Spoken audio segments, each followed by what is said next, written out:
కానీ గురువుగారు ఏమంటున్నారు? ఒక దేహదారి అంటున్నారు. ఒక దేహదారి. తనువులు ఏం చెప్పుకున్నాం? అష్టతనువులు చెప్పుకున్నాం.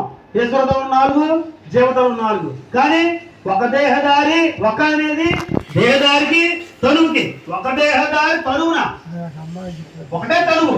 సకల అవస్థలు మీరు 4 అవస్థలు చెప్పుకున్నా ఒకే అవస్థ. సకల అవస్థలు జరించి చలిన విధమునం అకలంకమైన బయలులో ప్రకటంపై లేని ఎరుక బయలు ఉండదు చూసామండి. అందుకని ఎప్పుడైతే లేని ఎరుక అయితో అదే పరిపూర్ణ బోధ చెప్పగలుగుతారు. వారినే నిర్దేహ బ్రహ్మవాదులు అంటారు. కాబట్టి ఈ బృహద్వాదశ సిద్ధాంత గ్రంథాన్ని సంపూర్ణంగా పరిశీలించినటువంటి పండితారాజ్య పండిత శివానంద స్వామి వారు కానీ, శిఖామణి శిరోమణి అనే 2 గ్రంథాలు రాశారు. తర్వాత కృష్ణేశ్వరరావు గారు తన గ్రంథంలో ఈ గ్రంథం చదివి ఆయన యొక్క గ్రంథార్థాన్ని మనందరికీ ఏం చెప్పారంటే, విను నేననుచు ఎరిగే తనువు అందును లేక బయలు తానిండినదో గనువని మరి గనువని ఈ తనువుని మరి ఆడమింతే ఈ పనికి ఇంకా తడువేలనోయి గడువేలనోయి అనుమానం ఉంటే కృష్ణేశ్వరరావు గారు అంటుంది చూడండి.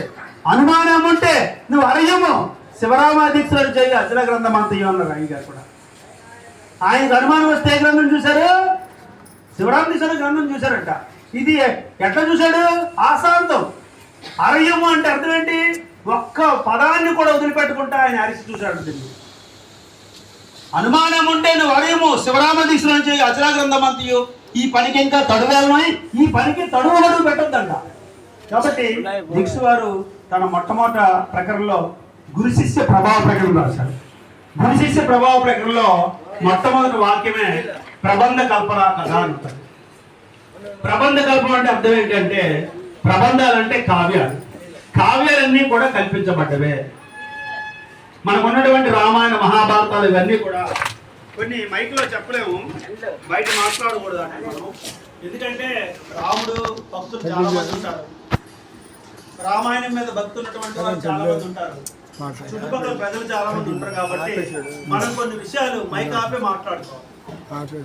ఎందుకంటే ఆ రామాయణ మహాభారతాలు అన్నీ కూడా కావ్యాలు.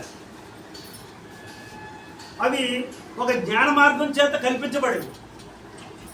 కాబట్టి వాటికి ఆధారాలు ఉన్నాయి. కాబట్టి దాన్ని వాస్తవాల కింద నమ్ముతాం. అందుకు శివరామదీశ్వరు ఏమంటారు ఒక దగ్గర, భక్తి అనే అభిమానం చేత ఉంటే,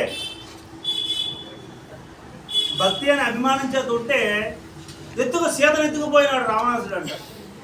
సీతాదేవి మనుషులకు దొడ్డది, భ్రాంతి రైతులకు ఏం లేదంటాడు. ఇప్పుడు ఈ మాట అన్నాం అనుకో బయట ఊరుకో. కాబట్టి మన పరిపూర్ణ బోధ చెప్పుకునేటప్పుడు కొన్ని విషయాల్ని గోప్యంగా మాట్లాడుకోవాల్సిన అవసరం ఉందనే విషయాన్ని మీరు అందరూ గుర్తించాలి. ఏదంటే అది మైకుల్లో మాట్లాడితే అది వివాదాస్పదంగా మారుతుంది.